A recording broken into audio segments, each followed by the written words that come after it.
Hi, this is Mitski, and I'm going to talk about how I wrote the song called Bug Like an Angel. Fair warning, it's going to get pretty nerdy. I'm going to talk about stuff like chord progressions, what went into specific lyrical choices. If that's not your jam, if you don't want to hear about it, this might not be the video for you. Or if you're like me and sometimes you don't want to hear an artist's intention behind the song because you want to decide what the song means to you, that's totally fair. So this might be the video to skip, I don't know. Anyway, disclaimer over. Bug Like an Angel starts with these four chords in this order: D flat major, A flat major, E flat major, B flat major, and it's gonna stay in that sequence for basically the rest of the song except for one time, which we'll go over later. And I wanted all the chords to just keep going in that progression because this song is about addiction, and I wanted to show musically somehow that addiction is basically a cycle. You're just kind of stuck in this repetitive over and over. It doesn't end. So that's the intention behind having the same chords over and over. So we have that chord progression twice as an intro, and hopefully that leads the listener to think, okay, I get it. The D flat is the first chord. That's how it goes.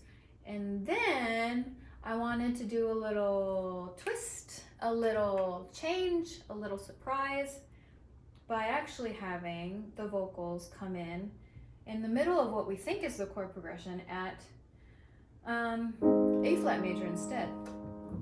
So there's a bug like an angel stuck to the bottom. And I wanted to do that because I wanted to give a feeling of being off balance. Because again, this is a song about addiction, and that's not exactly a balanced state. And I wanted to figure out ways to express that state musically. So the first lyrics are, there's a bug like an angel stuck to the bottom of my glass with a little bit left. I like to start songs, not always, but sometimes it's useful to start songs with descriptions so that you can hopefully immediately paint a picture in your listener's head. For this, I wanted to paint a picture of someone drinking something out of a glass, and there's a little bit left in the glass, and they're drinking like this, and they realize there's a bug stuck at the bottom of their glass, and because it's stuck like this at the bottom and they're raising it, it looks like there's an angel in the sky. And since we get later on in the song, we get more into things like God, the devil, etc., I wanted to open the song with imagery of an angel to sort of set the tone. Okay, so we have a description. After the description, I wanted the protagonist to say something about themselves, to like introduce themselves. So, as I got older, I learned I'm a drinker. Sometimes a drink feels like family. That's the first big jump scare, and you know I love jump scares in my songs. Out of nowhere, a choir comes. I'm quite proud of that. I really like that part. And I also wanted that to be the first big emotional moment, saying the word family with a whole choir out of nowhere. I just wanted to evoke that sort of intensity with a choir as well. And then we go back to the chord progression. And then the second verse. Hey, what's the matter looking like your sticker? So now we've had a description of the scene. The protagonist says something about themselves. Now I wanted to bring another character in and have the protagonist, who we know, point them out. Go, hey, what's the matter? You're looking like a sticker, like your sticker is stuck on a floor somewhere. And what I intended with that description is that the other person, whoever they are, they look like they're not having a good time. They look like they're sad, they're despondent. And I just thought of that description because I felt like, you know, when you're a kid, I shouldn't say when I was a kid, I remember stickers were so important to me. And I had like a notebook where I put stickers in it, and I just looked at the stickers, and they were just so precious to me. And I just thought of how sad I would be, how sad a kid would be if their precious sticker was stuck on a floor somewhere and they couldn't get it off. So that's the kind of sad feeling I wanted to express, and I wanted the protagonist to say a simile that evokes a feeling of them knowing what it's like to be around kids. Maybe they're a parent, maybe they're a grandparent, maybe they had kids in their life. And here's the thing, most of the things you as a songwriter put in your songs, your listener's not going to pick up on. That's just the name of the game. But also what's fun about writing songs is putting all these descriptors in there and these little Easter eggs just for yourself, and kind of expand the world you're building, if only just for yourself, even if no one else in the world gets what you're talking about. And I think that's the real fun about songwriting. Okay, I'll move on because this is getting real long already. Hui, where were we? Hey, what's the matter? Looking like your sticker is stuck on a floor somewhere. Did you go and make promises you can't keep? Well, when you break them, they break you right back. Amateur mistake. We have our first F minor and our only F minor in the song. And again, with a simple song like this, there's not a lot of tools you have to bring something unexpected to the listener. So, oh, that's a new chord that we haven't heard before, and it kind of, hopefully, again, brings the listener back in, gets their attention again. And then that serves also to make the listener think, oh, I know what's going to happen next. After this, the song is going to go back to that melody. Da, da, da, da, da, da, da. But instead, we do a little twisteroo. You can take it from me. And then, they break you right back. And the choir sings that, and by now the listener already knows that there's a choir. A choir is just laying in wait in the background.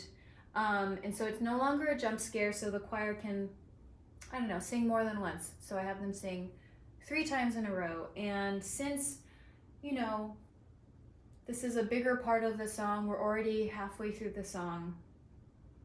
So I have the choral parts be a little bit more elaborate, have a little bit more flourish. And with this song, I wanted the choir to repeat the parts that I wanted the listener to hear the most. So for this, in the beginning it was family, that sentiment. Here it's they break you right back. When you break promises, the protagonist has learned that they always break you right back. So, they break you right back 3 times in a row. Or actually it's twice, and then ooh, and then we quiet down.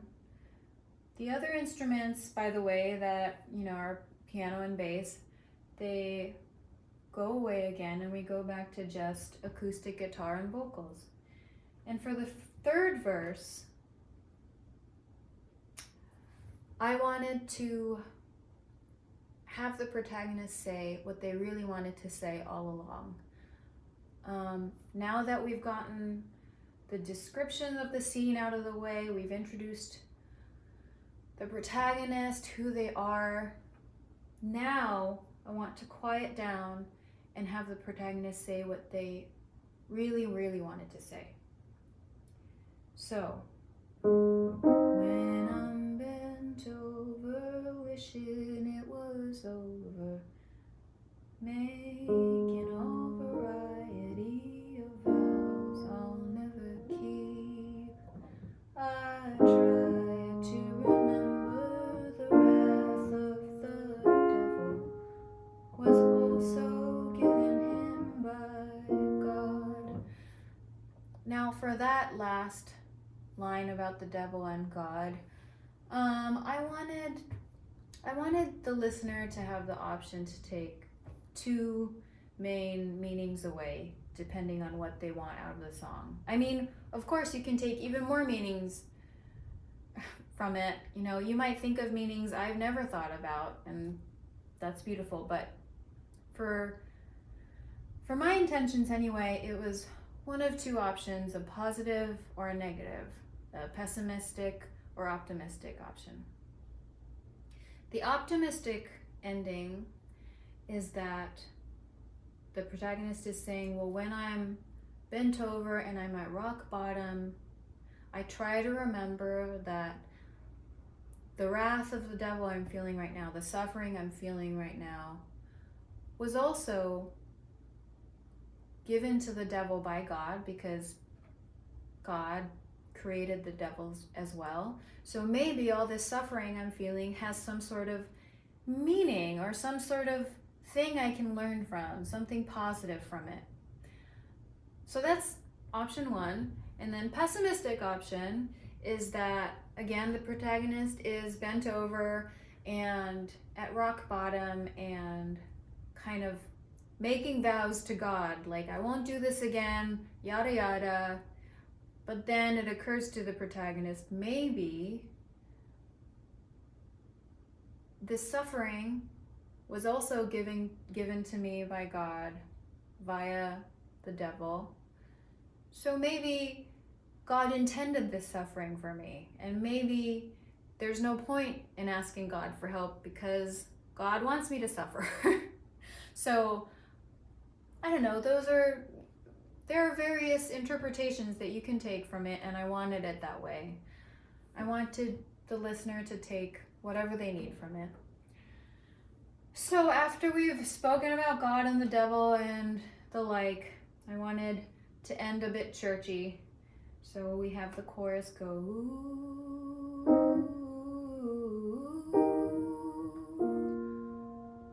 and we close out with that. And that's the song. And thank you for watching this incredibly long video. I hope at least maybe 5% of you watching this got something out of it. Again, I'm sorry it got real nitty-gritty, but thank you for listening.